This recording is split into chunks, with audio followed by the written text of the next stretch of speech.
जो कि साबित किया उस दिन मैदान में कि हर तबके के लोग, बड़े छोटे, एसी कास्ट के हो, ब्राह्मण हो, मुस्लिम हो, सब ने बढ़ चढ़कर हिस्सा लिया।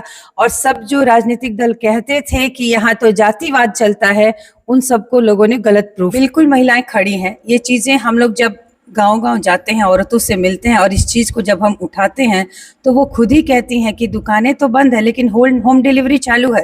और पहले तो कम से कम एक क्वालिटी की शराब मिलती थी, अब तो जहरीली शराब मिलती है जिससे लोग मर रहे हैं और महंगी भी मिलती है। तो वो बहुत परेशान है। उन्हें की मनसा है तो वो जरूर जुड़ेंगे, क्योंकि जब आदमी सच्चाई के पथ पर होता है तो समस्याएं कम होती है। अगर हम काम करेंगे तो चैलेंजेस नहीं आएंगे। वो बारी आ गई है हमको अपनी मेहनत सामने लाने की और दिखाने की कि जनसुराज जो है वो किस तरह से मेहनत करके दूसरों से अलग है और किस तरह बिहार को आगे बढ़ाएगा। प्रशांत किशोर जनसुराज को लेकर के 2 अक्टूबर 2022 को पदयात्रा शुरू किए थे। उसके बाद से लोग यही इंतजार कर रहे थे कब जनसुराज पार्टी में परिवर्तित होगा, कब जनसुराज पार्टी बनेगा। पार्टी बन गया। 2 अक्टूबर 2024 को पटना के वेटनरी कॉलेज के ग्राउंड से यह ऐलान हुआ कि जनसुराज पार्टी बन गया। वहीं पर जनसुराज पार्टी के कार्यवाहक अध्यक्ष की नियुक्ति की गई और नियुक्ति करने के बाद सबकी बोलती बंद हो गई। चलिए हमारे साथ उसी मुद्दे पर बात करने के लिए मौजूद हैं जनसुराजी डॉक्टर पद्मा ओझा जी। जब से ये आई हैं शाहपुर विधानसभा में लगातार घूम रही हैं, लगातार मेहनत कर रही हैं, हर गांव-गांव जा रही हैं, हर लोगों से मिल रही हैं। मैं सीधे जुड़ता हूं और जानने का इनसे प्रयास करूंगा कितनी खुशी मिल रही है जनसुराज पार्टी बन गई है तो, कितनी खुशी मिल रही है जनसुराज पार्टी बन गई है तो। खुशी मतलब हम लोग व्यक्त नहीं कर सकते हैं कि इतनी खुशी मिल रही है। जिस चीज के लिए प्रशांत किशोर 2 सालों से चल रहे थे, आज उनका ये सपना एक साकार रूप ले लिया है, जिस पर कि अब वो अपना काम करना शुरू करेंगे। तो ये सबके लिए ही, जो लोग जनसुराजी जितने भी हैं जो कड़ी मेहनत कर रहे थे, उनके लिए वो बहुत ही बड़ी हर्षोल्लास का दिन था। और ये ऐतिहासिक पल रहा। पूरा भारतवर्ष देखा है कि किस तरह से जनसुराजियों ने अपना दल बनाया है। कितना प्रभाव अब पड़ेगा एनडीए पर और या फिर इंडिया गठबंधन, कितना आप लोग टक्कर दे पाइएगा? क्योंकि ये कहा जा रहा था पहले कि ये पैदल चल रहे हैं, करेंगे क्या? उसके बाद कुछ और ये बातें होने लगी, कुछ तो बात जरूर है। क्या होगा? 5-7 हजार 10 हजार वोट काटेंगे, क्या यही होगा या फिर बदलाव? बिल्कुल बदलाव होगा। ये एक आगाज की शुरुआत है और ये दोनों पार्टियों ने देखा है, एनडीए ने भी देखा है और हमारे गठबंधन वाले लोगों ने भी देखा है। और सब में थरथरी समाई हुई है कि अब आगे वो इस डर में है। कहीं कहीं सुनने के लिए ये भी आ रहा है कि ऐसा न हो कि उनको लग रहा है कि ज्यादा टाइम इनको अगर दिया जाए तो इनकी जो ताकत है वो बढ़ती जाएगी, तो हो सकता है कि प्री इलेक्शन ही ना करा दिया जाए। इतना लोग डरे हुए हैं। मतलब ये डरे हुए हैं? बिल्कुल डरे। ये खबरें आ रही हैं, ऐसी खबरें सुनने को मिल रही है। मतलब ऐसा कोई प्रूफ नहीं है, बट ऐसी उड़ती हुई खबरें सुनने को मिल रही है कि वो डरे हुए हैं कि जितनी जल्दी अगर हम इलेक्शन कर लेते हैं वो ज्यादा अच्छा है, नहीं तो प्रशांत किशोर की ताकत बढ़ती जाएगी। मतलब तय समय से पहले इलेक्शन करने की बातें होने लगी है बिहार में प्रशांत किशोर की वजह से। जी बिल्कुल सही। यहाँ पर अगर हम लोग बात करें प्रशांत किशोर को, प्रशांत किशोर लगातार कहते रहे हैं कि हम इस दल के नेता नहीं होंगे, नेता कोई और ही होगा और हमसे काबिल होगा। क्या आपको उम्मीद है जिस व्यक्ति का वो चुनाव किए हैं वो व्यक्ति प्रशांत किशोर से ज्यादा काबिल हैं? बिल्कुल, उनकी बातों पे 100% हम लोग विश्वास करते हैं और तभी हम उनके साथ कंधा से कंधा मिला के चल रहे हैं। और ये चीज उन्होंने 2 तारीख को साबित कर दिया कि उन्होंने भारती जी को ला करके ये प्रूफ कर दिया। और ये जो वो कहते हैं कि हर जाति में एक काबिल आदमी होगा और हर काबिल आदमी किसी न किसी जाति का होगा, तो उस चीज को उन्होंने उस मंच पे खुले आयाम पूरे भारतवर्ष को दिखा दिया कि हमसे भी काबिल हम लाकर दिखा दिए। पहले तरह तरह की बातें हो रही थी प्रशांत किशोर को लेकर के, ये पांडे हैं, ये फॉरवर्ड हैं, ये ब्राह्मण है। जैसे ही मनोज भारती को वहां पर नियुक्त किया जाता है अध्यक्ष के रूप में, वैसे ही ये सब सारी बातें बंद हो जाती है। जी, सारी बोलती उन्होंने सबकी बंद कर दी। और जातिवाद ये बस राजनीतिक मुद्दा है। जमीन पे आप जाइएगा तो ऐसा कुछ भी नहीं है, जो कि साबित किया उस दिन मैदान में कि हर तबके के लोग, बड़े छोटे, एसी कास्ट के हो, ब्राह्मण हो, मुस्लिम हो, सब ने बढ़ चढ़कर हिस्सा लिया। और सब जो राजनीतिक दल कहते थे कि यहाँ तो जातिवाद चलता है, उन सबको लोगों ने गलत प्रूफ किया। नहीं, आज भी आरजेडी हो या फिर इंडिया गठबंधन के जो भी लोग हों या फिर एनडीए के जो भी लोग हों, ये सोचते हैं, बिहार के खास करके बात करते हैं कि बिहार में जाति ही है, लास्ट तक जाति फैक्टर दिख ही जाता है कि नहीं। लोग कहते हैं ये इस जाति के हैं तो हम इन्हीं को वोट कर देते हैं। क्या इस बार 2025 के जो चुनाव होगा विधानसभा का, तो क्या उसमें जाति समाप्त हो जाएगा या फिर वहां भी आप लोगों को उम्मीद है कि जाति ही लोग देख करके वोट करेंगे? देखिए, ये जातिगत चीजें जो है ये सिर्फ राजनीति और लोगों को भरमाने के लिए ये बात कही जाती है। ये प्रूफ करता है, जैसे लालू जी हैं, यादव समाज के हैं, तो यादव समाज का कितना परसेंटेज है यहाँ पे लोग, लेकिन वो कैसे जीतते आए? आखिर नीतीश जी हैं, नीतीश जी के जाति के 2% लोग हैं, तो वो कैसे जीते? तो ये सब सिर्फ कहने और बरगलाने वाली बात है, जाति पे कभी वोट नहीं पड़ता है। तो अगड़े पिछड़े में बांट देते हैं ना कि ये अगड़े है, अगड़े 15% है, पिछड़े 85% है। तो वो ठीक है, वो अगड़े पिछड़े वो लोग करते रहे क्योंकि उनके पास कोई मुद्दा नहीं है। आज जो मुद्दे की बात की जा रही है, शिक्षा की बात की जा रही है, रोजगार की बात की जा रही है, वृद्धा पेंशन की बात की जा रही है, महिलाओं के रोजगार की बात की जा रही है, ऐसी बातें तो वो लोग नहीं करते हैं।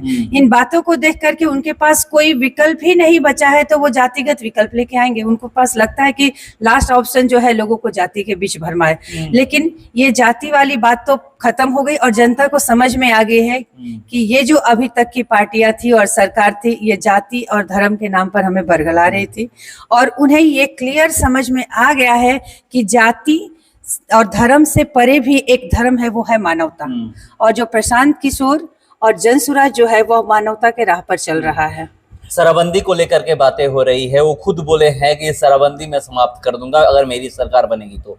इसको लेकर के अब जेडीयू की तरफ से ये कहा जा रहा है कि देख लीजिए ऐसे ही लोग हैं कि शराबबंदी खत्म कर देंगे, जो जिससे शराबबंदी से लोगों को फायदा हो रहा है। वो भले वो बताए हैं कि शराबबंदी हम खत्म करके उसको जो उससे पैसा मिलेगा, जो टैक्स आएगा, जो भी पैसे अर्जित होंगे उसका हम क्या करेंगे। मगर आप लोगों को ये लग रहा है कि शराबबंदी पर जो महिलाएं हैं आप लोगों के साथ खड़ी होंगी? बिल्कुल महिलाएं खड़ी हैं। ये चीजें हम लोग जब गांव-गांव जाते हैं, औरतों से मिलते हैं और इस चीज को जब हम उठाते हैं तो वो खुद ही कहती हैं कि दुकानें तो बंद है लेकिन होम डिलीवरी चालू है। और पहले तो कम से कम एक क्वालिटी की शराब मिलती थी, अब तो जहरीली शराब मिलती है जिससे लोग मर रहे हैं और महंगी भी मिलती है। तो वो बहुत परेशान है। उनको अभी ये लग रहा है कि जो शराबबंदी जब नहीं हुआ था वही दौर ठीक था, ये दौर उनके लिए और घट्टे में डालने वाली चीज हो गई है। तो औरतें और प्रशांत जी जो कहते हैं वो जमीन की और हकीकत बात कहते हैं, बरगलाने वाले नहीं कि अच्छा लोग कह रहे हैं कि अगर आप शराबबंदी चालू कर दोगे तो औरतें तो गुस्सा जाएंगी। अरे गुस्सा जाएंगी, कैसे गुस्सा जाएंगी? जब उनके हक की बात कर रही है, उनके लिए सही बात की जा रही है कि उनके लिए कुछ अच्छा, उनके फायदे की बात की जाए, ये चीज जनता को समझ में क्यों नहीं आएगा? अगर उसको इस बात को समझाया जाए तो वो समझ रही हैं और उनको कोई तकलीफ नहीं है कि शराबबंदी जो है वो खत्म कर दी जाएगी। या वहां पर एक और चीज प्रमुख मुद्दा है जो कि ये पहले ही कहा जा भी रहा था कि अगर भारत में या फिर बिहार में या किसी भी राज्य में राइट टू रिकॉल, अगर इसको लागू कर दिया जाता है कि 2 साल में अगर हमारे नेता अच्छा काम नहीं कर रहे हैं तो फिर से वहां पर चुनाव कराया जाएगा, पब्लिक से पूछा जाएगा और ये नियम लागू किया जाए, ये नियम क्या लागू हो सकता है? या फिर जो भी जितने भी लीडर हैं, मुझे तो नहीं लगता है कि वो लीडर इस नियम को लागू करने देंगे, क्योंकि जो भी लोग चुनाव में जाते हैं या चुनाव जो लड़ते हैं, जीतते हैं, वो लोग यही सोच करके चुनाव लड़ते हैं और जीतते हैं कि हमें 5 साल तक इस गद्दी पे रहना है, चाहे विधायक बनना हो या फिर सांसद बनना हो।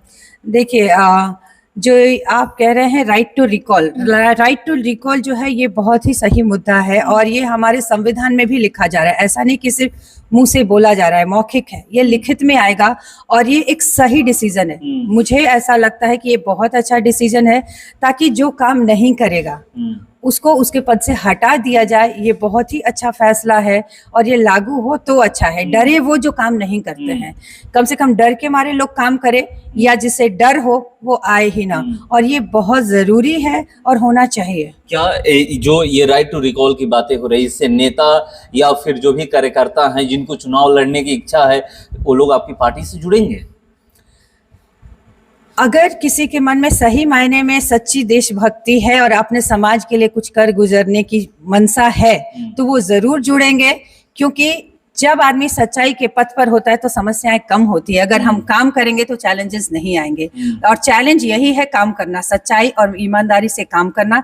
तो जो भी ईमानदार और सच्चा है वो तो इसमें आएगा, इसीलिए इसका नाम जनसुराज है। और ज्यादातर लोग सही सोच वाले लोग ही इसमें आ रहे हैं। गांधी जी के साथ साथ अब आप लोग बाबा भीमराव अम्बेडकर को भी जोड़ रहे हैं। आपके जो झंडे, आपका जो झंडा है उसमें अब देखने को ये मिलेगा कि उनकी भी तस्वीर, उनकी भी छवि दिखेगी।